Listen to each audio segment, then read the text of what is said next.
Welcome to Jake's Happy Nostalgia Show, the podcast where nostalgia comes alive. Since July of 2021, Jake and his friends have interviewed professionals in the worlds of acting, directing, writing, puppeteering, and many more. Who will they be chatting with in this week's interview? Find out in this Jake's Happy Nostalgia Show episode. Hello everyone, welcome to this episode of Jake's Happy Nostalgia Show, where nostalgia comes alive. I'm your host, Jake Deffinbaugh. With me today is, as always, our co-hosts, Chris Bixby and Matt Binkle. How you guys doing? Doing good. Doing good, Jakey. How you doing? Doing great, as always. Thank you for asking. Wonderful. Who we got? Today's guest we have for today. She is a writer for Sesame Street between 1995 through 2016. She was also a part of writing teams that developed the recurring segments for Sesame, like one of the most popular segments, franchise Elmo's World and Elmo the Musical. She has also written for other shows such as Wubba's World of Dr. Seuss, Big Bag, Penwappa, and many others, which of course we will talk about that later on. And she's also a wife of a Muppet performer and as well our previous guest, Mari P. Robinson. Here she is, Annie Evans. Happy to have you here, Annie. How are you? Thank you. Happy to be here. Happy to have you. Happy to have you.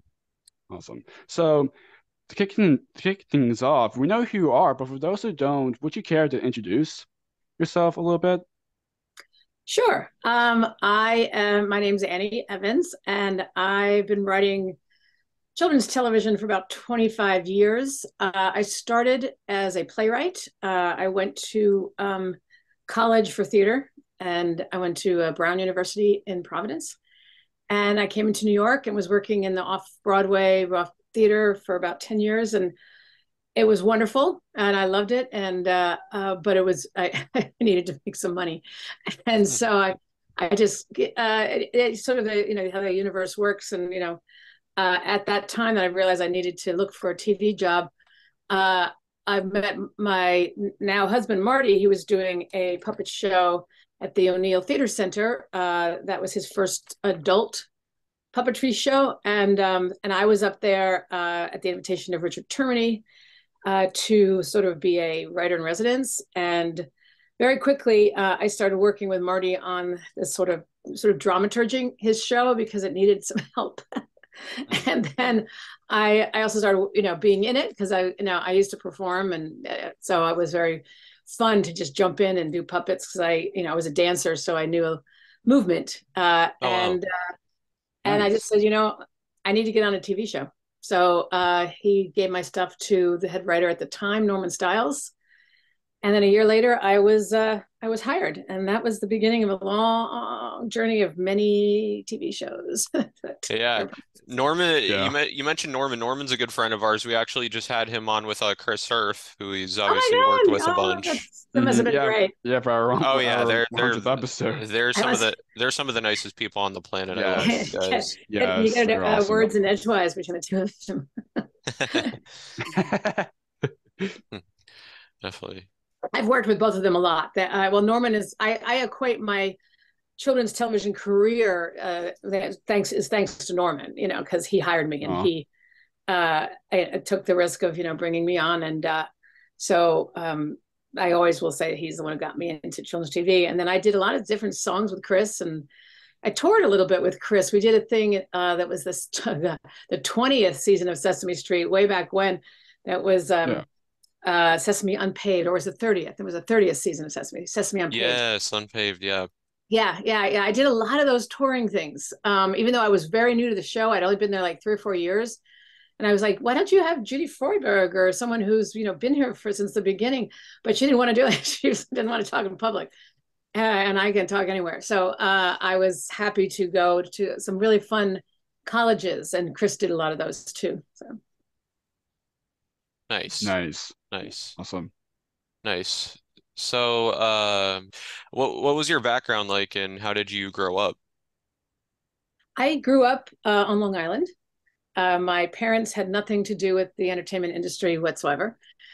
They were a school teacher and an insurance manager. But I always, from the moment I I was writing, things at kindergarten, and I was never a good artist. Like my Marty can draw, and he does all his stuff.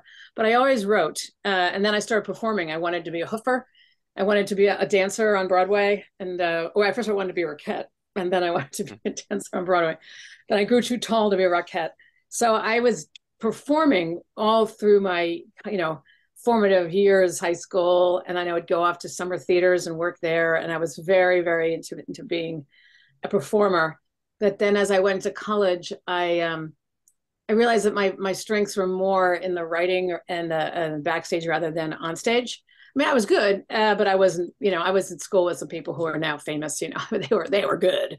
And so I kind of went, all right, let me explore the writing thing. And so by the time I got into New York, I was full-time looking to be a playwright and working in the theater.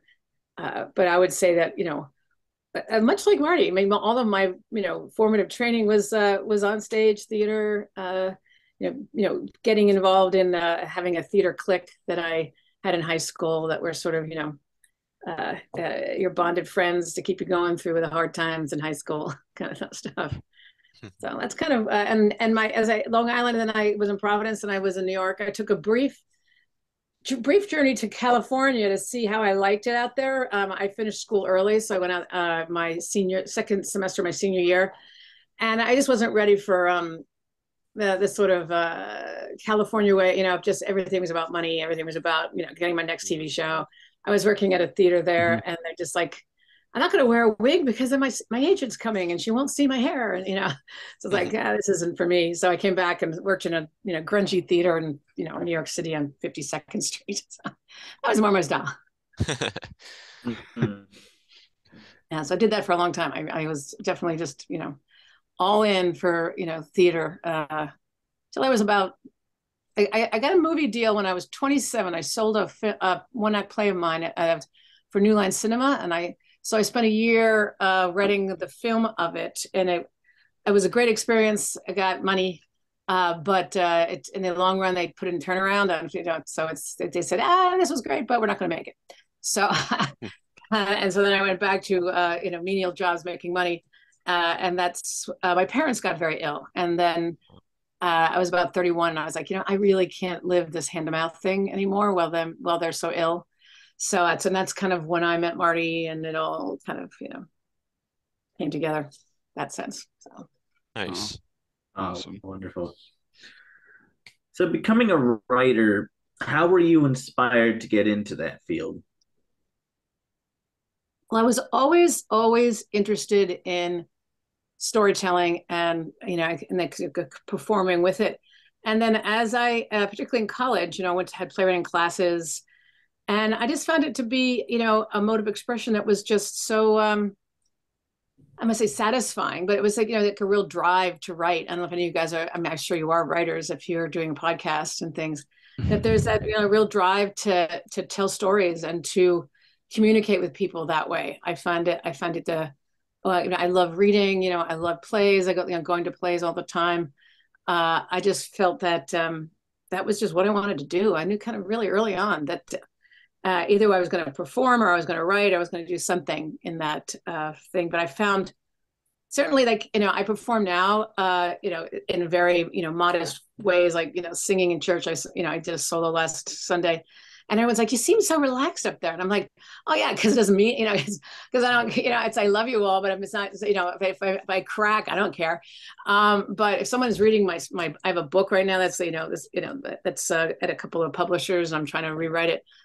If someone doesn't like my writing, it's like, so it's what means, the most to you is, where you're putting your effort.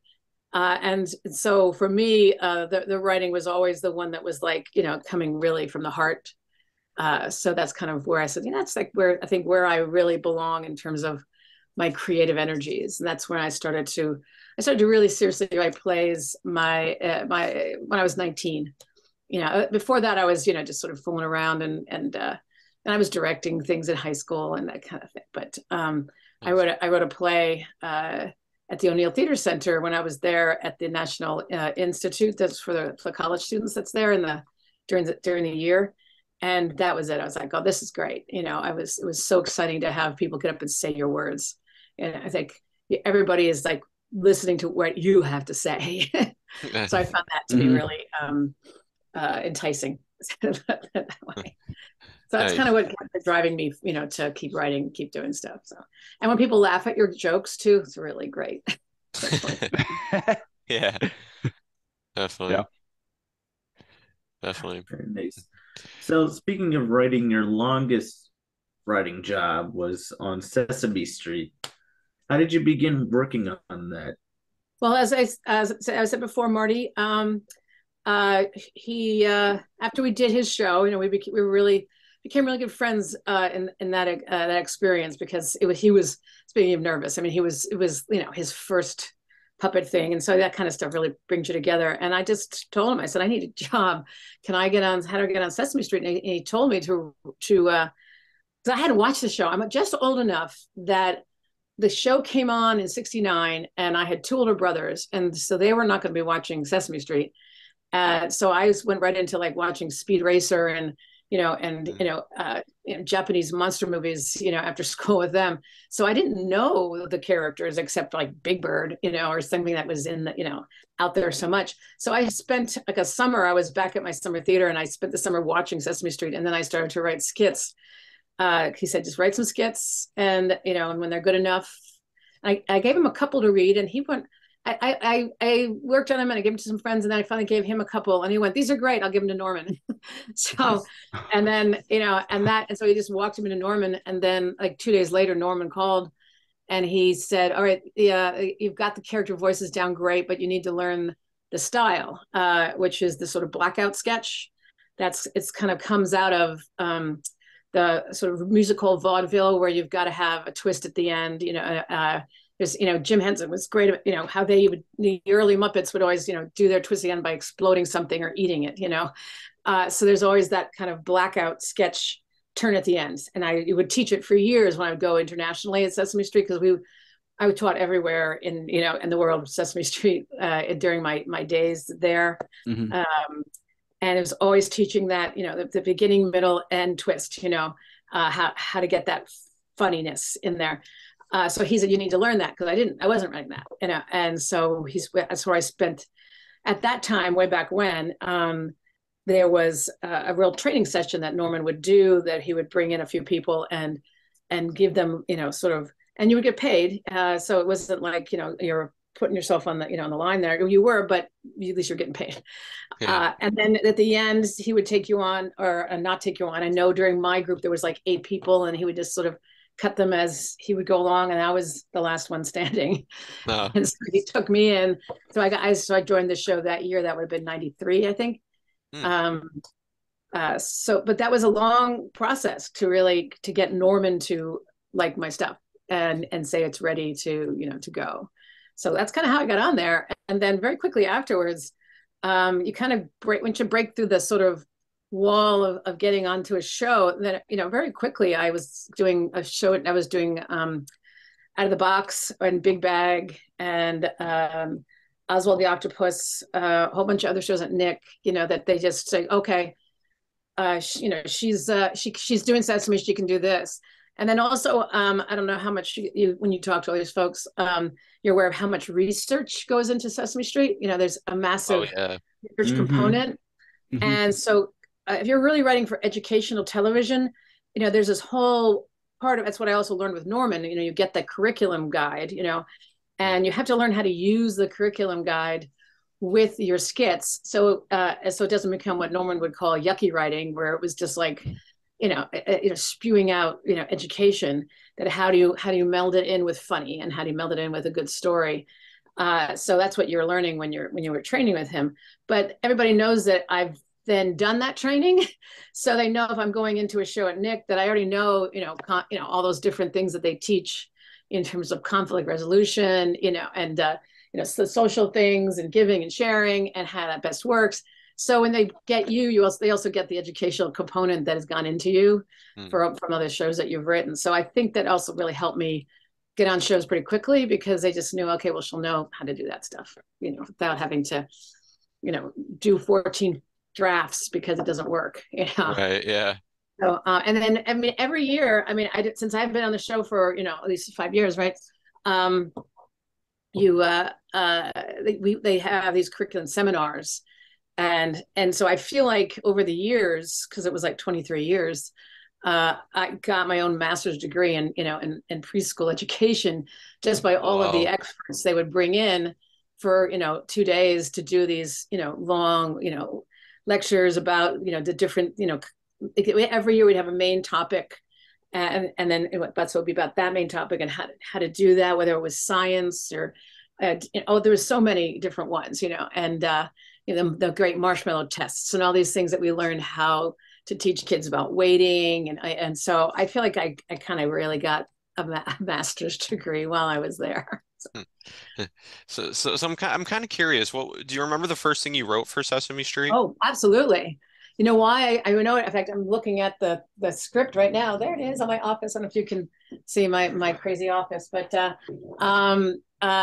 Carol Spinney took my first script and he put a little big bird feather with it, and he framed it, and I got it over there. Yeah. But he did. But it was a story about the hickory dickory dock clock is broken, and the mouse ran up the clock. So they had to get Luis to Emilio Delgado. So it was a very small show. It was just Big Bird. David Rudman played the mouse, and Luis and Emilio were there. And so it was a nice way to get into the show for the first time because it was so, limited. And so it wasn't crazy. And that was the first one. So that's awesome. If you ask me what the next one was, I have no idea. But that one was. That's okay. Because that was the only show that I did that season. They gave me one show that season. Then as the years went on, then I think the most I got at one season was 6, which was a lot to do, for the season. And then there's my husband. Hi, Marty. Hey. Oh, yeah, these guys. Hi, guys. Hey, Marty. How have you been? Been nice to my wife? Yeah, yes, they're being very sweet. I just was telling them, they asked me if I remembered my first show, and that was the one right there, that Carol did with the Hickory Dickory Dock Mouse. I remember that show. Yeah. And then I said, if you asked what my second one was, I have no idea. I remember with my first show. Well, I don't remember my second show. I don't remember my last show either. Yeah. In Elmo's World, actually, it's really sad because I wrote a lot of Elmo's World just because you're saying that I created, helped create that. There was a lot of us. It was like 8 or 9 of us that did that. It was Judy Freudberg, though, gets the credit, because she was the one who came up with the idea and drove the show, and she was the head writer of it. But there was a couple of Elmo's Worlds that came on, and I was like, God, this seems familiar.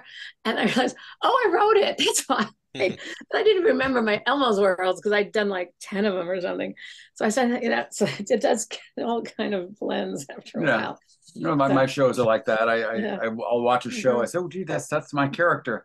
I guess that's kind of my voice. I wonder what happens. Well, there's also shows like, that are like iconic. The ones that you really loved. Like this one is my, can you see that? Yeah, this was one of the last ones I did. I think that the big upheaval came the year after that. It all blends really.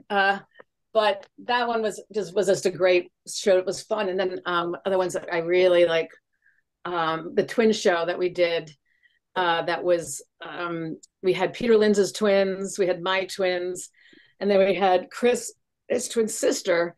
And we did, Twin Day at Hooper Store, and so that one is like, yeah, that's right. I remember that. Yeah, it's Joey Mazzarino directed it, and but it was just a great show because we had 3 sets of twins there, 2 different kinds. So that one always sort of comes up as when I remember, and then Right What You Know, and then also I did the Binky show, the great Binky, Elmo gives up his Binky. That was that was because and I did a lot of Binky things after that. They had me do some stuff for Binkies on the website, but that was when Bye Bye Binky, Binky Bye Bye they do that. He sings with Gordon. That was a show I look back like fondly. Oh, that was a good show because some shows are just I had one show that was was really fun. And then they hired a terrible actor to be in it, and it just killed the show. Just died. it was just so painful. Uh, Matt Vogel and I were in the corner just banging our heads together. There's always good ones and bad ones like anything else. right. Yeah. So, Mm-hmm. so now working on Sesame Street for the first time, what was it like getting to work with everyone, including, working with Marty for, on the street? Oh, well, that was just god awful, wasn't it, Marty? No, no, that was that. It's amazing. The first year or two, you kind of, because it's such an iconic show, and even though I didn't watch it as a kid, as I said, it's still, when you go on a TV set, it's very exciting. It's just, this is the big leagues. This is it. There's 100 people there to shoot your show. So there was a real giddy thing that I had. I certainly had for a couple of years. That was, go to the kind of thing. But then after year 18, it's kind of old hat. But there's always the thrill of the fact. I mean, I think the best thing and what I missed the most when I wasn't there anymore was when you would meet somebody and you'd say, "Oh, what do you do?" And I'd say, "Oh, I do a lot of stuff, but I write Sesame Street." And then there's little faces. It's like, "Oh, you write Sesame Street?" Oh, I love Sesame Street. Like, yeah, me too. So I kind of missed that when we first wasn't there anymore. But those first years, also the great thing about those first years was I was making money and I was just paying off debt and doing like the most creative TV work I think that can be out there. I think that for children, certainly, because there's I could think of anything. And then in either Norman and then later Lou Berger, we just like, how do we make that work? Let's do a show about sinking and floating. That's another show that was really a really successful show that at first the executive producer at that time was not sure about. He thought, just a show that was just Elmo about sinking and floating. It's a very small, specific show about what sinks and what floats. But we were doing as a major science curriculum. And Lou Berger, bless his heart, we fought for it. We're like, this is exactly what you want. And it's going to be really enticing. And the kids are going to really be watching. What is it going to sink or is it going to float? I don't know. Because we put things on top of a leaf, or we put in an apple, and then they did it, and it ended up being like the show of the season. And all researchers were researching it. They had the next year, they had all these researchers doing all the research about the sink and float show. So it's things like that was always very exciting too, because it's like, all right, we were right. This is good. So I loved that. I loved that time. That was great. Yeah. Now, speaking of the Sesame Street set, now you and Marty also had your wedding on the Sesame Street set too, right? We certainly did. Yes. We certainly did. Yes. That was lots of fun. Yeah. You can look that up on YouTube still. And didn't Oscar officiate it? But yeah, I wrote a script for it, actually. There was I have it somewhere in a file, an actual script, so that our minister, because the minister who was part of it, who you'll see in some of the pictures, was my minister at the time. I was a part of a Methodist church up on the Upper West Side, that St. Paul and St. Andrew. So I knew we needed an official person to do it. And I really like Kay, and he's very liberal and very, and so I was like, he was the right, he'd be game to come out of this, come out of the doors of, 1, 2, 3 and say, Oscar, no, marriage is about love, maybe the opening, I don't know how much is on the YouTube anymore, but the opening was Oscar comes up and says, how many of you are divorced? I get married. How many of you divorced twice? His hands going up. It's like, why are you getting married? What's the point? And then my minister came in, and said, because of love, Oscar, because of love. And so we had, gosh. And Leslie sang Ave Maria with her puppet, Lil. Molly sang. That's cool. Oh yeah, that's special. The woman playing the harp was because could barely keep a straight face. So we did, So it was, we might as well. We did that. It was not the cheapest wedding, but it was certainly one of the best. Oh, and I have no intention of having another one. So that's we blew it all on that one. Right. Well, that's wonderful. Also, since you also mentioned Lou Berger, we previously had him on as well. you good. did. Yes, Yes. he did. He's great. Yes. Yeah. He's awesome. So yeah. okay. His daughter's awesome too. His daughter created This Is Us. Oh, Did you talk about his wow. daughter? Huh. Yeah, his Wow. daughter's Elizabeth Diggs, who's one of the head writers of This Is Us. Yeah, Wow. Wow. That's a good show. That's a that's really a good Wonderful show. Yeah, show. yeah. Wow. Yeah. That's Yeah, awesome. it runs in the family. Yes. Once in the family. Because Lou is just a brilliant head writer. He was so dedicated to the writers. I mean, he would go to the mat over something if he thought it should stay. I mean, a prime example of a Lou Berger fight, but just like, this is what needs to be. We had a show that I did that was called the Animal Film Festival. This was way back when the show was still separated. It was still an hour long, and you'd have a bit, and then you'd have a few of the animations, and you have a bit and animations, and we have all those animal animations. So I said, let's do a film festival that we actually introduce the films, as part of the film festival that's going on Sesame Street. And it was, a really great, way to run it through. And so Hooper's Store at that time was going to serve cappuccino and croissants because it was a film festival. And research thought that kids won't know what a cappuccino and a croissant is. And Lou's like, no, that's the point of the show, is that it's a film festival and they can learn these words. And if they don't know them, they'll see it's bread and they'll see it's a cup of coffee. And so he fought for that, and we won. We got, if you watch the show, they're serving croissants at the film festival. So those are the kind of things that Lou would would really stick to his guns for, and that it makes as a writer underneath him, it just makes you feel so protected.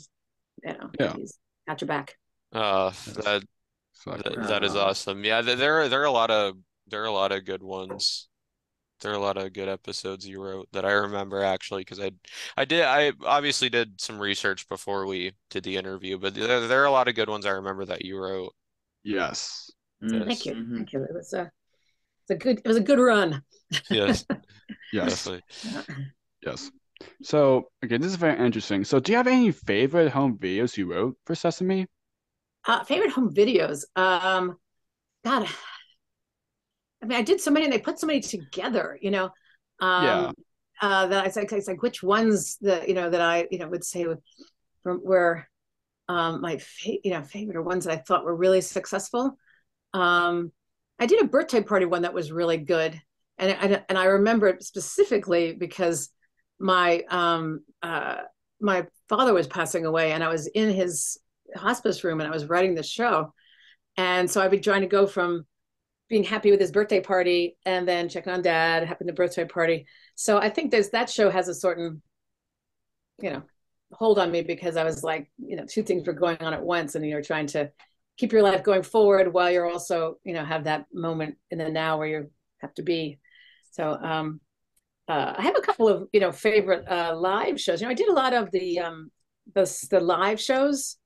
I still do. Actually, I still do things up for Sesame Street. Mostly I do, like last year I had 2 live shows. One was Turks and Caicos, and one was, one was Sesame Place, and one was, I believe it's Turks and Caicos. It all blends, it really does. They just tell me, all right, I need this. It's like, all right.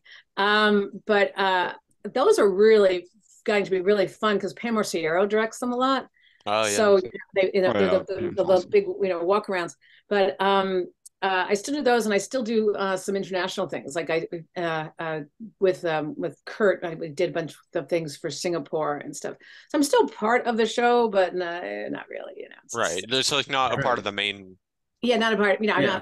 not on the main TV show anymore.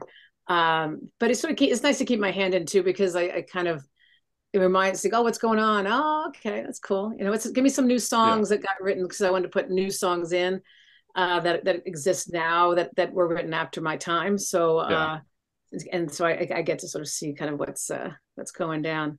So but nothing else is coming up for home videos besides that one, unless you have one that you like, and I can say, oh yeah, that was a good one. Oh, one that we actually watched just before we did this interview was the one you wrote, Sesame Street Goes to the Doctor. Oh, that was classic. Yeah. Yes, with Elmo. That was a long time ago. That was one of the early ones. That was good. Yeah. I also did Yes. there's a lot of outreach. I did a video that was A is for asthma. We did asthma. Oh, thing. Oh yes. yeah, I remember. yeah. Yeah. Yeah, that was one of my first home videos. Yeah. And then you mentioned Panwapa. That was one of those things that didn't, it was such a fun thing to try to create. It didn't end up going anywhere after a certain point, but it was fun to do and fun to shoot. And there was a couple of songs in there that were some of my favorite songs that I wrote that are like the closing song, about community and things like that. That was fun. I liked working on that. That was a long time ago too. I wasn't married yet, was I? I might have been married, but I didn't have kids then. So, and also, last Halloween I rewatched Elmo Says Boo. Oh yeah, which was Oh another. God, I I even read that have a with Emily DVD of it. Kingsley, Great long video. time Yeah, ago. we Yeah. should to have Emily her Kingsley, on I as remember well. him too. Oh, she's great. She's Yeah, great. she is wonderful. Absolutely. She is a font of information. She probably remembers things more than I do. And she's got, she's in her 80s, so she's just amazing. But she also has so much information about the disability part of Sesame Oh Street. yeah, Oh yeah, yeah. Her expertise, especially. and she's the one who brought Jason on all the time, and Yes. that opened up. So Yes. That's just... but she and that was when I first got on the show, and Nancy Cantor asked us to do that. She went over to Disney then, and we remember sitting up in her room trying to think of jokes that were like Halloween jokes and stuff. So, and I also, that's when I'm alive when I wrote, that was great. Marty, you were in that show. Oh, he's gone. We wrote the Sesame Play. Oh, dang it, come on. That was a Halloween show that was telly, that you wouldn't be able to see it unless it was like illegally put on, but it was Sesame Place, but it was a Halloween show where they were going into the Count's haunted house. And we had a lot of fun. I had Telly do the joke about from Young Frankenstein, where Oh, okay. back, put the candle back, and then so Telly gets stuck in this revolving door, and they do the whole joke. So anybody who's has likes Young Frankenstein would have gotten that joke. So I mean, they specifically built the door so it would trap Telly in it, and he could put the candle back. Fun things. That's what's great about writing for Sesame Street, because you do have a freedom, that to do some crazy stuff like that. I mean, nowadays, I mean, you guys are living through I would call the golden age of TV. Again, I mean, there was a golden age in the 50s when TV was being created. But I mean, the stuff that's on TV now is the best writing that exists, I think. Because of the streaming and all the opportunities. But the goofiness of Sesame, it's not everybody gets to do that. Yeah.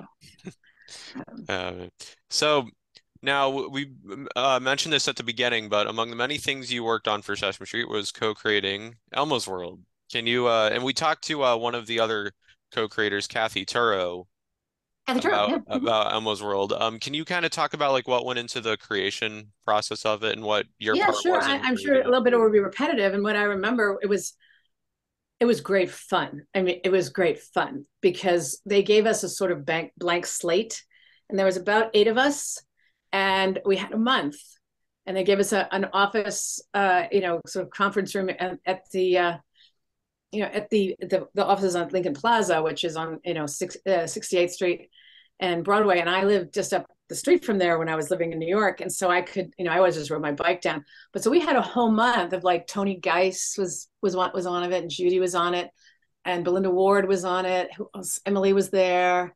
I think Kathy was there, and it was just we would work a little, and then we would chat and work a little and chat.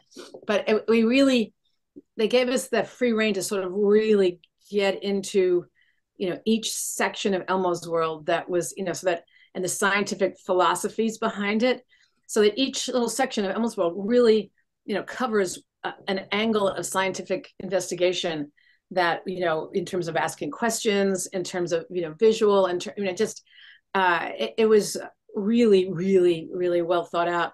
And Judy was great. She would always come back the next day. It's like, I was thinking about that, and I just don't think it works that well. And I think we got to relook and be like, Judy, it's great. No, I think it has to be from, her big thing was always, it has to be from Elmo's point of view. It has to be from what a 3-year-old, and that never, whenever you were pitching a show to her to it, everything had to come out of what a 3-year-old would think or ask. If it was something that an adult would think or ask, it was wrong. So you had to come at things from a certain perspective until she would buy that it was coming from Elmo, because the whole thing is, Elmo's world, Elmo's brain, Elmo, everything, Elmo. So we were trying for a long time to do a storytelling part. We would have Maria come in and read stories and do a story thing. And we finally cut it because Judy just said, it's not Elmo telling the story. It's being read to her. And yes, it's fun. And we could do great costumes and we could do goofs. We do all of our goofy, Sesame Street storytelling bits. I don't know if they do them there as much as when I was there, but, you always, put a Muppet in the, a whole cat and do some kind of a story, and it's hysterical. But we cut it because it wasn't something that it was coming out of Elmo's imagination. So that was, so we have lunch every day, we order in lunch, and at the end, we presented it to, at that time it was Michael Lohman and Arlene Sherman. We presented it to them and they were just like, this is it, we're going to do it. And so it was, I don't know how much Kathy talked about how hard it was to shoot. It was, it was a big, hard shoot, and it's new technology.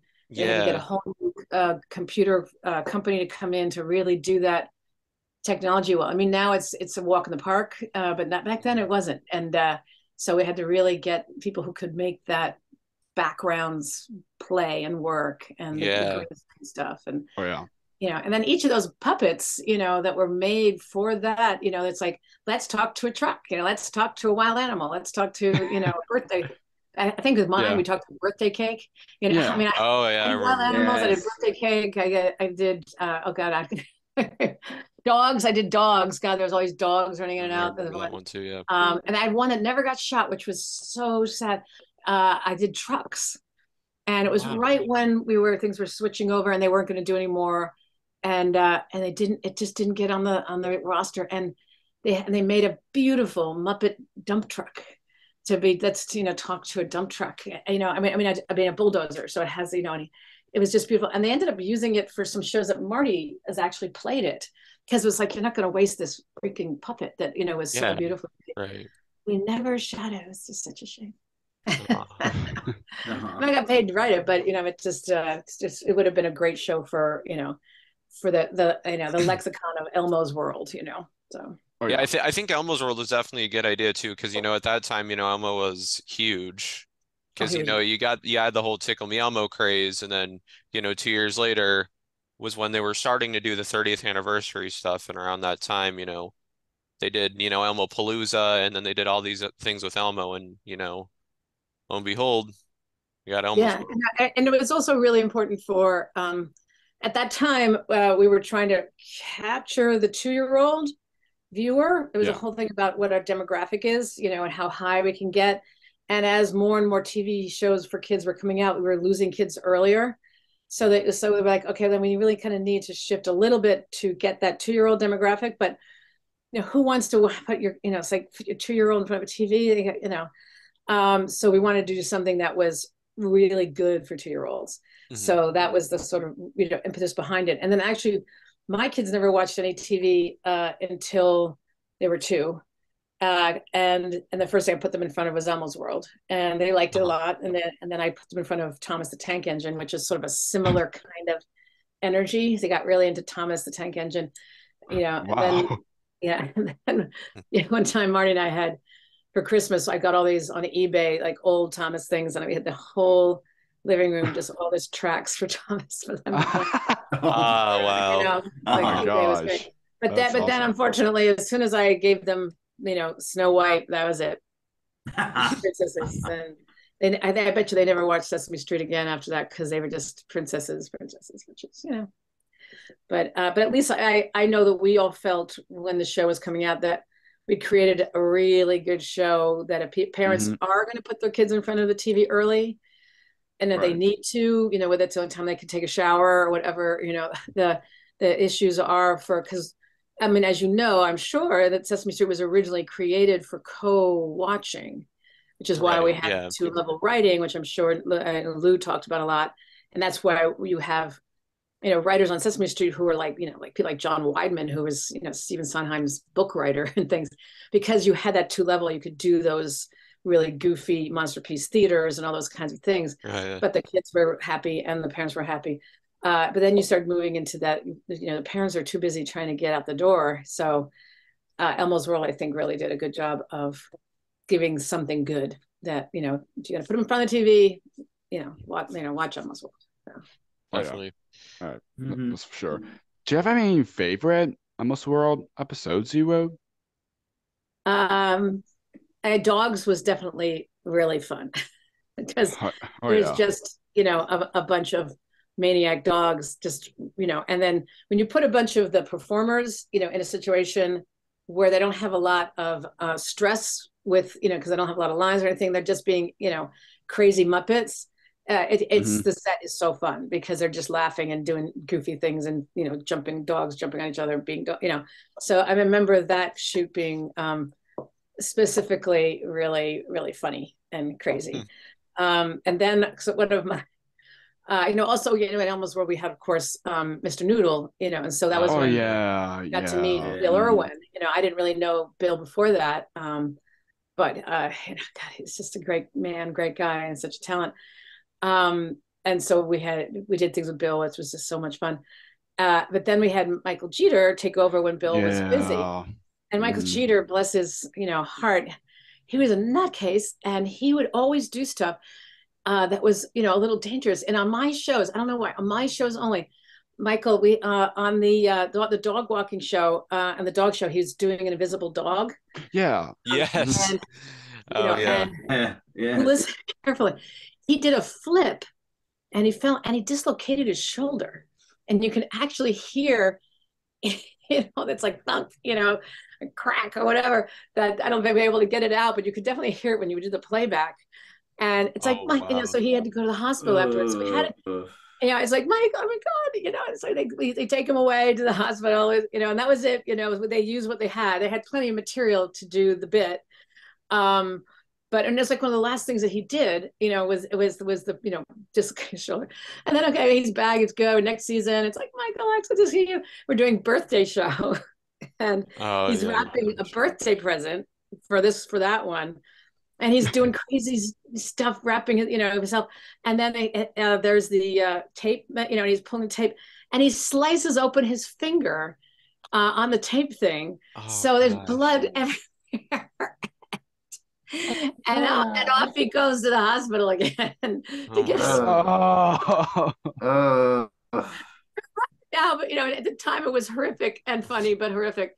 But but all it never. We got head skin. They still had plenty to use for it, but they wrapped his finger up, and he said, "Oh, let me just finish." And his finger was wrapped up, and we finished the bit.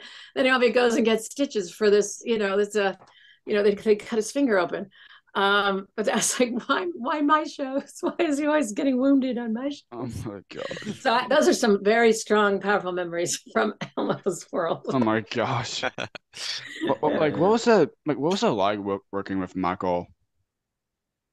With who? Michael Jeter? It was just fantastic. Yeah. Mm-hmm. Oh, he's just amazing. He was very good friends with Judy Freuberg, which is how he got on there. And because when we knew that Bill was going to be busy, and Bill was tiny, he didn't want to get known as Mr. Noodle, because Bill has a vast career, and he was getting a little too much on the street of it's Mr. Noodle. So he wanted to sort of his brother, Mr. Noodle. Open it, yeah. So that's what we got the great idea of his brother, Mr. Noodle, Mr. Noodle, Mr. Noodle. And so Judy just said, I should Michael, and they said, let me ask him, and he by that point was very famous between different things he had done. He'd been on Broadway and Grand Hotel. He'd been on the TV shows, and he was totally game. So he came right on, and he was just a love. When he passed, it was so very sad. He was just his willingness to throw his body into anything was kind of like, which is why he kept hurting himself. But I think he loved that. I think he loved the opportunity to be so physical later in his life, because it was definitely getting more creaky at that point. But I think he just was really happy, and he didn't mind, being Mr. Noodle at any time. So. Oh. So some other segments you wrote for include Elmo, the musical, and Abby's Flying Fairy School. Also like getting to write those segments. Oh, those segments were harder. Abby's Flying Fairy School, we were always trying to find what it is, and what's the best way to do it. Elmo the musical, my favorite. We had one of those group writing things where we all wrote that first one, which was the pirate one. And then my one that I think was the most successful for me was the one that was the cowboy out west one, where Yes. So that was mine. We actually had no power in our house, and we were upstairs. We have a wood burning stove we use if we have no power, and I was literally writing it in front of the wood burning stove because we had to do everything. Which one thing nice about Sesame Street also is Sesame Street, if I don't know what they're doing the last couple of years, but because when I do Nickelodeon shows you would submit the idea for a song, but they had a songwriter do the song. Where at Sesame Street, they let you do the lyrics, and if the lyrics work and they're good, because everybody could do some good lyrics, then they would just put it in. Then Bill would put in a musician to do it. Even Lin-Manuel Miranda did some back before he was Lin-Manuel Miranda, and so you can get some really good musicians to go in. But you were able to do the flavor of the song because it's your show. You wanted to do the songs. So I love that about Sesame. That's because I still get a lot of ASCAP checks from my shows that are rerunning. So I did two songs for that show, and it was fun to write the sort of cowboy lyrics. And I think my most successful Abby Flying Fairy School was the one that's set in they go to a carnival. They go to a medieval festival fair, and they have to go in, and there's a big crack in there or whatever it was, a gargoyle that they have to do. But that was a much harder show to do because we were still kind of figuring out what it was and who Abby was, to get it to work right, So I think some of them were good and some of them were, average. But it was certainly, interesting to work on. I know Joey worked really hard on those shows, so he gets all the credit for those. And being good. I don't even know if they air still. I don't think they still air. I don't think so. I think Elmo the musical, I think they sometimes repeat on occasion, but it's like edited down because the show being a half hour long. It's always time writing the time. I think that those probably would also live better now on the internet, because then if you just want to watch one, I think I can't imagine they're not on YouTube, on the YouTube channel, because they can just they can sit alone. So I'm sure that they can be there. I just don't know where they are anymore. But the animations were different. It was interesting for me as I started to get hired on other animations, because whenever we're writing for Sesame Street, I have to always keep it in mind, what can the puppet do? Now, if you asked Marty, I would say I would sometimes, this before we were together, I would say, I'd call and say, okay, I want to have this idea of, like, I did a show that was a STEM show or a STEAM show that was lifting Snuffy up in the air so he can be a ballet dancer. He's always wanted to be lifted up. So the plot was, using those shows were hard because you had to stick to the science. So sometimes those did get a little, icky writing where they just have to sound, and the research be like, no, I have to say this and you have to say that, but still it was good fun, to do those shows. But I lost my train of thought. So I would ask them, can I lift you up? Can I do this? See, they always would say, yes, I can do that. Yes, I can do that. It's like, no matter what I say, can you drop from the ceiling? Yes. But for animation, what was fun, and which we were learning with Flying Fairy School and stuff, is you could do anything really, because it's animation. So when I did Oswald, that was really fun for me, because I'd say Oswald, one of my first animations, maybe, that it's like I had the character of Oswald, who's this big blue octopus. It's like, I can, rather than, I can blow up something, where it's really hard to blow up something on Sesame Street. They Muppets did it, but you don't want to scare kids, But, in animation, I blew up a bathtub, it's like, wow, I can just blow up the bathtub, huh? It's like, yeah, it's okay. Just because it's not, it's safe because it's animation and kids know it's animation. And it was something where, nobody got hurt. It was just like the bathtub went, and everything went flying.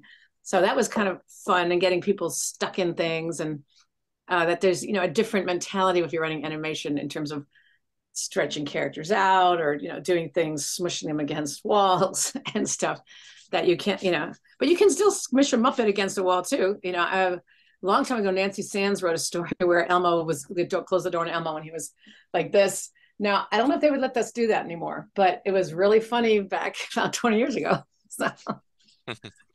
Mm-hmm. Oh, man. So on the song side, do you have any favorite songs that you wrote for Sesame? Mm-hmm.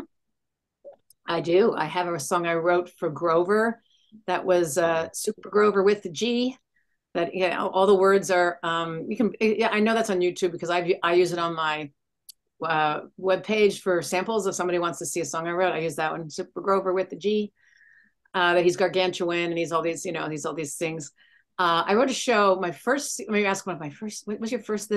My first song I ever wrote was for Ruth Buzzy, when Ruth Buzzy was on the show. Oh, wow. And we were doing a show that was there was a letter she had, I don't know if you remember, Ruth Buzzy had, when we were around the corner way back then, and she had this a store that was all used things, Finders Keepers it was called, and she was doing a letter P sale. She was selling things with everything that started letter P.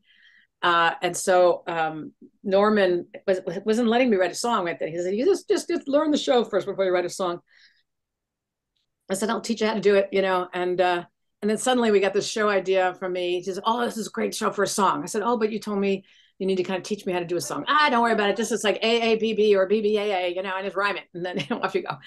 And so I wrote this letter P sale song.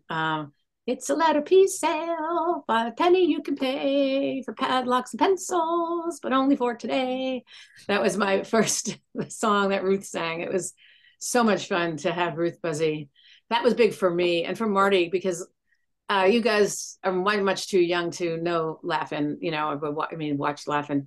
But me growing up, Laugh-In was like you watched with your family in the 60s, and it was just, it was so funny, and Ruth Buzzy was so famous, and to suddenly be hanging out with Ruthie was really great. And really, that was a little, very rarely, do I get starstruck. But I was getting starstruck when I first met Ruth, and then she's just so approachable that I started staying at her house in LA. It was like became a good friend. But when I first was doing that song, that was so that one particularly I live.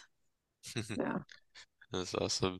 So now, with Sesame Street, celebrities would also come on. Do you have any favorite celebrities that you worked with? Let's see. It's funny. A lot of times with the celebrities that came on, like I wrote a song for the Backstreet Boys, and I had to go listen to their music. Wow. Because I was like, who are the Backstreet Boys? I mean, I listened to like Crosby, Stills, Nash and Young, or so. It's like, and then so I had to go pull up Backstreet Boys. I think my favorite was Alison Krauss, because I do listen to Alison Krauss, and she came on, and actually Jerry Nelson, he loved Alison Krauss, and so when he found out she was coming, he asked specifically if we could have the Count do something. So Jerry and I talked, and we had the Count introduce Allison, and then they did a song, and he actually then sang along with it, which was he just was so happy. So that was I think a favorite for me. Who else was I got to really meet and hang out with? My friend Marklin Baker was on the show once, and that was fun because he's an old friend. And so as soon as he came on the set, he's like, "Where's Annie? Where's Annie?" It's like, "Oh, I'm here." But it's like, "How do you know him? I know him." It's like, I've known him since I was 22. I did theater with him for just for years and years. So it's like, yeah, he's just Mark. So Mark was one of our guests, and who else? Well, I remember when Liam Neeson was on. Liam Neeson was there, and it wasn't my bit, but I made sure that I hung around so that I could be, in the studio when he was there. That was fun. Awesome. That's the only thing that's coming up right now. But I'm sure there's something else. I'll go. Ah, shoot! I should have told them about that. Oh man. Now, recently, we sadly lost another one of the original human cast members, Bob McGrath. Can you share any of your fondest memories you have from working with him? Oh, sure. I have some great ones. I mean, Bob was just I'm sure, I mean, it's everybody knows he was just a love. Yeah. But I And think that's what he is, yeah, behind the camera, So he's just fantastic. But I yes. I wrote a show. I don't know if it's because it's within a show. I don't know if it's actually Googleable, or YouTubeable because it's within the show. But I wrote a show that I had him dressed as a broccoli, and Oh, wow. and it was just so funny, because he just was game to do whatever you told him to do, and he came out in this full body broccoli outfit. And comes up to me, he's like, Annie, thanks for making me a broccoli. I was like, Bob, who else could be a broccoli but you? Oh my gosh. That's the kind of, thing that that's who he was. He was just, I mean, both him and Louise were just, I mean, it's interesting that we've lost both of them within the last year, I guess. I mean, it's, Yeah. because Emilio was also just I remember with Emilio when you would come on the set, he'd go, hey! And he was always just whoever was coming on to say hi. And I think one of the last shows I wrote for him, been close to the last ones, is he and Telly were fixing a bicycle, and it was about and they dropped all the stuff, and he had to pick everything up with the magnets, and Telly was panicking because he had to pick up all these magnets and stuff.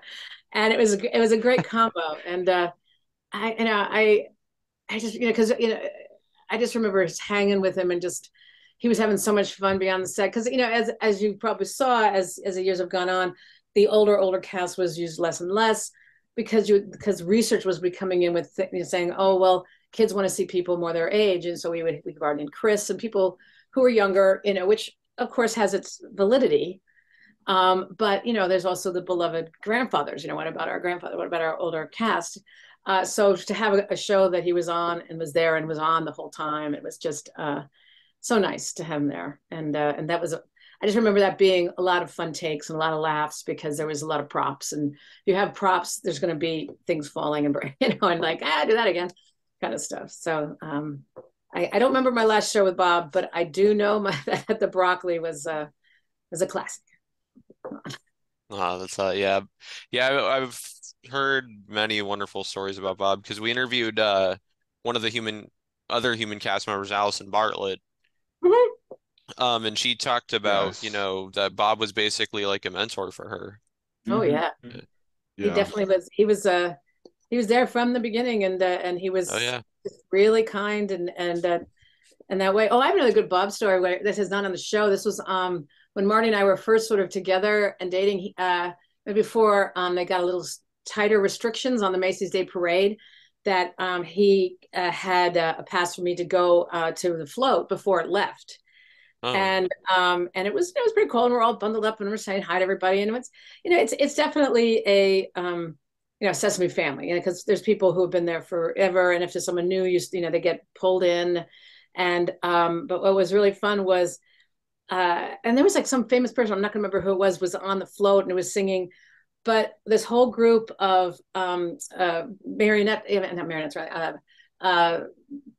baton twirlers, coming through, and they're big, frilly costumes and stuff, and they see Bob, and they're like, Bob, and they're all like screaming, Bob, it's Bob, and Bob came off the float, and he came and said hi, and he signed a few things, and it was just so nice. But it was so funny with these lovely, probably high schooler, seniors, all going nuts for Bob.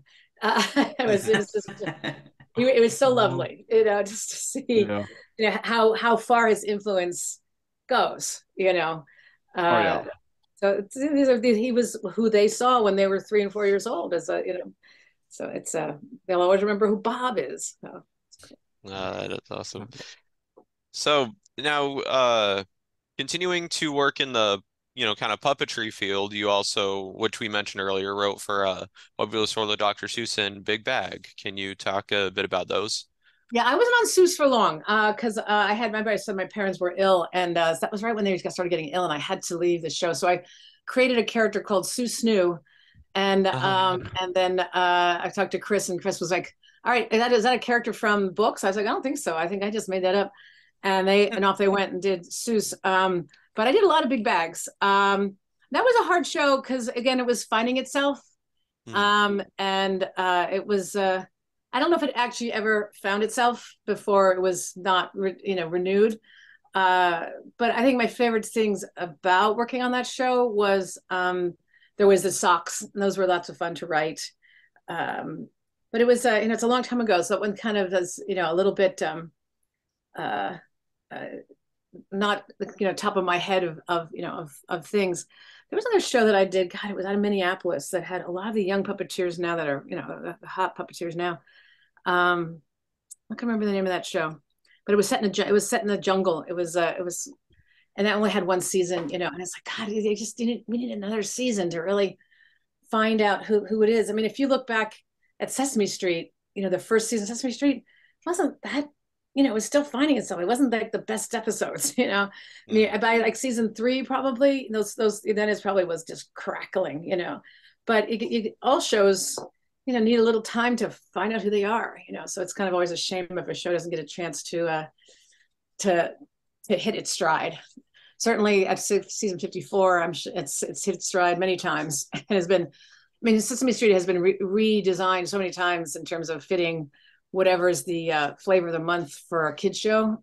So I mean, when it first started, it was just all little pieces. Oh yeah, it was all over the place. And it became all storyline chunks. It's just, it becomes, and now it's a half hour. So it went half hour after I left. So I don't even know what it means to be a half hour anymore. So that was right when I left, was when they changed over the whole CEO and everything, and then they went half hour. So I mean, I haven't watched it in a long time. Nice.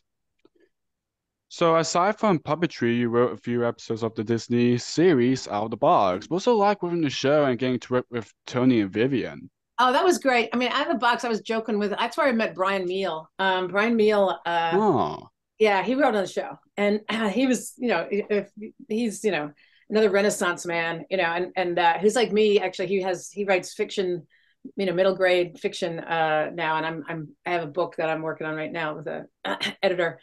But there was a lot of great writers on that show. Ronnie Krause was the head writer. When they first hired me for that, Susan Kim was on that. She's really writes a lot of children's television. I was like, this isn't going to work. You can't do a show that has this much dialogue for kids. How is that going to work? And like, no, we can work out. We got some good kids. We're all right. I was used to Muppet performers that are, adults who are, doing the dialogue, and so it's like they're gonna get their moments, they're gonna get their pauses. They've gone to acting school, they know how to do their beats, they know how to carry a scene. I was like, how are these kids gonna do that? And I commend them for it, that they really got those kids to rise to the occasion and be active and alive and memorize all those lines, and because they had a lot of lines. So that was very new to me. I mean, I did all 3 seasons of that. Don't ask me which ones I wrote. I wrote one farm one. And that one we did get to do stories, and that was fun because we got to do a story time, and we were able to sort of do a little bit of the fractured fairy tale kind of thing with that. Yeah. And also my friend who's no longer with us, Rusty McGee, he was one of the musical writers on that, and he would text, they didn't have text back then, he would email me. Right. It was like very cool that he could email me. He was, oh, I got your show, I'm doing your show. But then what was really satisfying was Jamaica Collins, who is now a Muppet performer who is playing a grandmother character on Sesame. She's that's right, yeah. puppeteer out of Atlanta, and she's now on Don Quixote, and she's actually the lead in our play that we're doing that's going all over the place in the next year and a half. When she first met me, Marty trained her with a lot of the other new puppeteers, and when she first met me, she's like, "I read your bio, and you wrote Out of the Box," and I'm like, "Yeah." She's like, "I loved Out of the Box." And she had those two young, people who were, to say they were, real, for her as a young child, they were like, she could look up to those two characters, and but it was just so funny. It's like, really, you watched Out of the Box? My God. Yeah. So that was very satisfying, because sometimes you leave them behind, and it's like, oh, that's something I worked on, but to hear someone have been so positively influenced by it. She said that she used to get, all the stuff that, and she'd make things that they would be making, and they were doing a craft. She would have things from the crafts and stories. I was like, that's great. I mean, I was like, that's what they wanted, to, it was interesting working with, that was, I think only one or two, I did like only 2 Disney shows, but what was interesting with that was just, there would be notes from, the other one I did that was Disney was, which I really liked doing, was the Jim Jenkins show that was, it was stop action animation. JoJo Circus. JoJo Circus. I loved writing on that show. Because JoJo Circus was really new, and it was the stop action. So we were really learning and seeing that. And Jim Jenkins is just an angel from heaven. He's such a good producer and friend, friend of mine. And but that was a lot of fun to write. Although the thing was hard for the head writer. He was protected us a lot, because you would get notes from California Disney and you get notes from New York Disney, and they wouldn't match. And so he had to do a lot of work to talk to them. It's like, you guys talk to each other. What do you want? Because your note is completely, antithetical to her note, but I did a lot of JoJo Circuses, and I liked that show because it was just new kinds of animations. I remember I did a show where I shot somebody out of a cannon, and things like that, actually you do shoot Muppets out of a cannon. The kind of rules is that, at least for when I was writing, it's like, if it's something that a kid can never do, like shoot itself out of a cannon. Like there was a couple of shows where we were shooting Elmo, or we were shooting Cookie Monster out of a cannon. There's no way they're going to shoot themselves out of a cannon. There's no, but you couldn't do something like climb a tree, because a kid could actually climb a tree and fall out. And then, we would,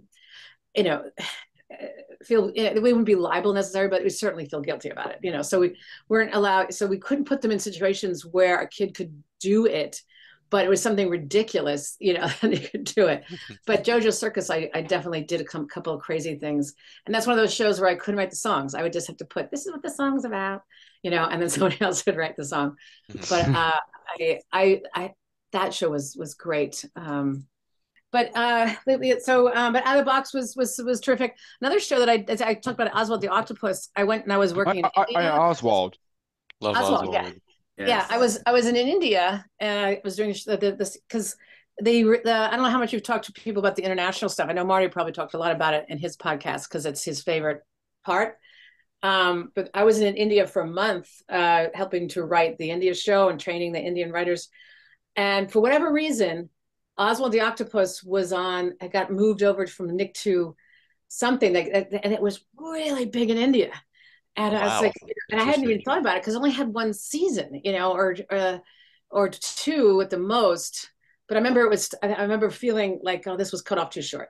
They should have given it another season. They should have. It was a good show. Yeah, they should give it at least 3, so that it can find its momentum and stuff.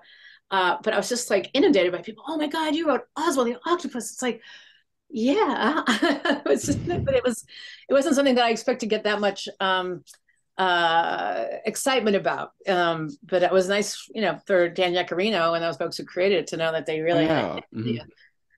So it's kind of crazy that we actually also previously interviewed someone who worked on that show as well, Debbie Derryberry. Oh, yeah. And since you also mentioned about you working in JoJo Circus, and you also worked on Pinky Dinky Doo. Yes, Pinky Dinky Doo. What was it like, doing that show as well?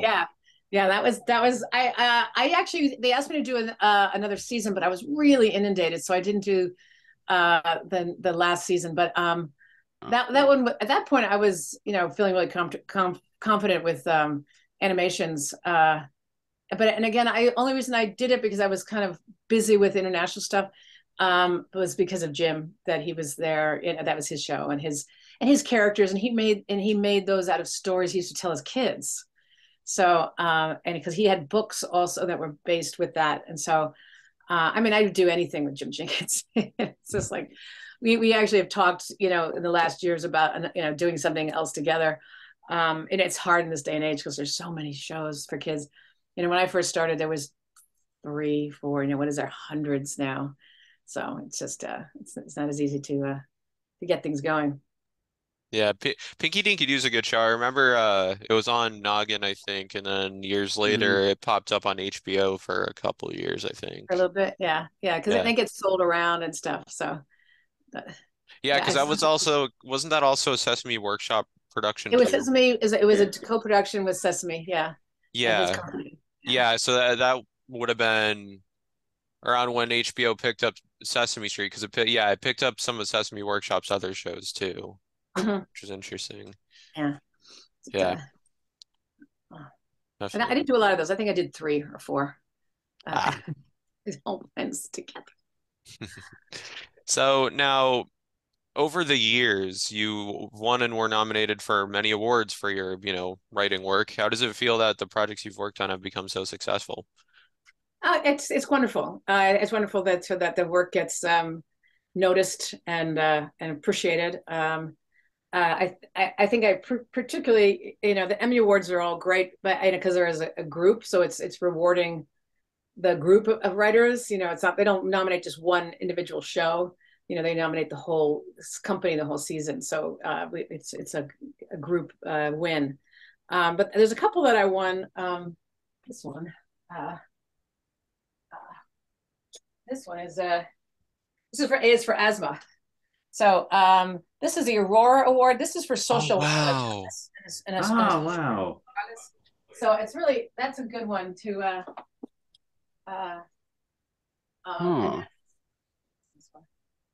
this one's remember you talked about Sesame Street Goes to the Doctor?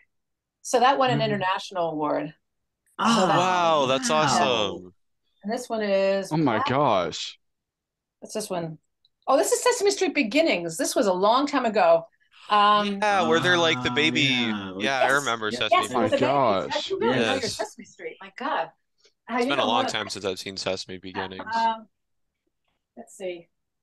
This is Sesame Street Beginnings. Yeah. That's it. Yeah, those. You just naturally care about the shows that are specifically targeted for people who need them. Absolutely, yeah. And so Sesame Street Beginnings was a lot of fun. Because I was working with Spanish stuff, so everything had to be translated into Spanish. So Luis Santiago was working on it with me too.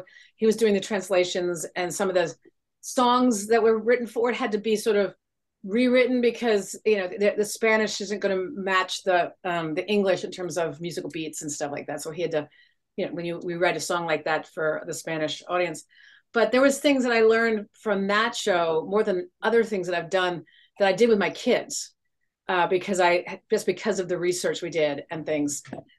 So that show, I specifically remember we did a really good bit in that we shot a fake grocery store where you're picking up vegetables and fruits and just saying the word to the baby while you put it down or to a toddler. It's like, oh look, an apple, oh, we love these are grapes, just because the research at that time was that a lot of lower income mothers were just so busy and so so that they weren't speaking enough to their children that they, and also because they were kids, they weren't thinking, oh, I can't speak to my baby, she doesn't understand anything. It's like, no, that's how you build language, by talking to them. So the whole idea behind that was really encouraging the reading and the talking. It's like the more you talk, the better vocabulary they're going to have. Yes. So I would do that with my girls all the time, but just, when we were doing a grocery shop, when we were doing this, I would point to trees, I would point, and just get them hearing words and getting their vocabulary going. So that was one of the things I took away from Beginnings I thought was really successful, and hopefully the video, I don't know afterwards how much the video got out, but I know that they gave it to, community centers and libraries and things for parents to, to get for free so that they can, learn some of these things. So I thought that was a really, great thing. Yeah, and back to talking about celebrities real quick, because I know we're gonna wrap this up soon. Another home video you wrote that I remember very well is Zoe's dance moves. Oh, that was great. That's one of our famous people. We did Paul Abdul. Yeah, she was there for like, all day. That was a long shoot. That was great. And Franny had a lot to do and a lot of physical to do on that one. So that one was a big shoot. But I understand that was a very successful video because of Zoe and Paula, that one did well. I was there all day for that one. I remember. I didn't talk to Paula very much because she had a lot on her plate, Right. Because at the time, I think she was still working with American Idol too. Probably was, yeah. So so it was just like trying to get this, and she was very interested, as she should be, in the dance being. This is what I remember. He was really that the dance is something a kid could really do if they watched the video, and so that was where their focus was, and they had, I think, her choreographer there teaching it and making sure that it was right and the kids could learn it. So I definitely stayed in the background for that, but I was there, and I remember I think Melissa Dino produced that one, and so I remember her telling me how well that did. So good. I'm glad you reminded me of that. Yeah. So, I wrote hundreds of things for Sesame thing, and so it you just kind of forget. Yeah, sometimes it all just like blurs together. Yeah, it just blurs together. I mean, if you ask Marty, it's gonna happen. It's in your brain and out. It's the only way he can memorize and keep things going. But it's great to do something like this so you can remind me of what and I particularly like that one. Definitely. Yeah. Oh yeah, sure. Mm-hmm. So overall, what do you enjoy most about working as a writer over the years? What we're doing right now, writing, whenever I teach writing, I always say this, writing is really hard. It's hard. It doesn't get easier. Before I came here, I was at, the local cafe trying to work on this book, because you do it by yourself.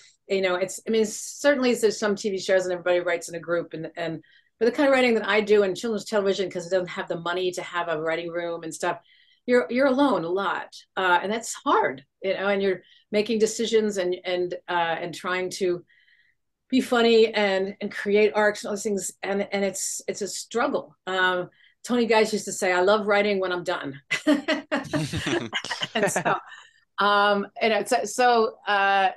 but to, revisit the things that we did and then to see how they go and is really, really great to, don't get me wrong. I am very lucky, very lucky to have been, and still am a person who can make a living at writing. It wasn't like, a breezy day at the office. I mean, it's deadlines and you've got a lot of work to do. And sometimes it's very stressful if you think the show sucks, and, you really want to, do your best work all the time. So it's not easy. But, it is also tremendously rewarding when you see how it plays and how it works out. And if it's good, so when it's a good one, it's like, there's no better feeling when you know that this one worked. Oh yeah, absolutely. No better feeling. So we've talked a lot about your work in the past. Can you share any projects you're currently working on? Sure. I've got, I said I was just working on a book. I've got that you showed earlier, yeah. I'm trying to move into a little bit of fiction, middle grade fiction particularly. Okay, nice. With nice. The sort of girl horse stories and stuff, because I had those were lifesavers for me when I was a kid. So I am in the process of rewriting with editor's notes, publisher's notes to try to, if that can satisfy her, then she'll publish it, in terms of these rewrites. But then the big thing we have, I started a company called Feisty Elephant that is specifically for doing theater for families. So we have a play that Marty did the puppets, I wrote it, Pay Marciero's directing it, and a lot of the young Sesame puppeteers like Jamaica Collins and Bradley Friedman, who else? Tori Alexander, Sedwan Hooks are all in it. That is like an hour show for families. And so we did a workshop last summer up here in Connecticut. We rented a theater up here and it got, a really good feedback. And we've already got 4 venues to do in 2023. And in 24, we're bringing it to New York City to the New Victory Theater. So that's very exciting because I would like, I'm finding myself returning to my roots a little bit now, and that's theater. So that is my goal to sort of, particularly do plays that are for families and use what I've learned over the, decades about children and what children are looking for and how and what kind of entertainment that will educate as well. Because this play is all about elephants, and it's a story of a girl who's she basically gets adopted by a wild elephant herd. So Marty did these big rattan elephants, and it's a one woman, kind of like a one woman show with puppets. So we want to continue that, and then like the next show I want to do is about sea otters, and it's sort of again conservation themed for families. So that's kind of what I'm into now. Nice. Yeah. Awesome. So are there any words you would like to say to those who are watching or listening who have supported your work over the years? Thank you. Thank you Thank you to everyone who's helped me on the next step of the journey, whether it was from, college into theater and the theater into TV, theater, TV back into theater. You can't do this without the help of mentors and people who believe in you. That's why it's also really important. Why I loved teaching Sesame Street in the other countries, because then I was helping mentor other people to write Sesame Street in Bangladesh, in Jakarta, in India, Mexico, that, everybody's helping everybody up. So I thank those who helped me. Awesome. Yeah. And Awesome. like I said, I think the work you've done on Sesame is great. And even like some of the shows that we didn't really get around to talking about too much today, like Pinkalicious or Pinkalicious, Pocoyo yeah, or that's Peking that's a Duckling. good show. That's my last one. I haven't done a Pocoyo. show since then. That's my last TV show that I've done. That was, I think the last season I did was 2 years ago or something like that. So that was Belinda Ward as the head writer. She's great. Yeah, and Pocoyo and Peking Duckling, those are good ones. That was a funny show. Yeah, They're all fun. they're all Yes. all have good things about them. Things Pocoyo is really interesting. Yeah. So if people would like to connect with you, where can people find you? My website, AnnieEvans.com. I've got the contact thing there. You can fill out one of those contact forms.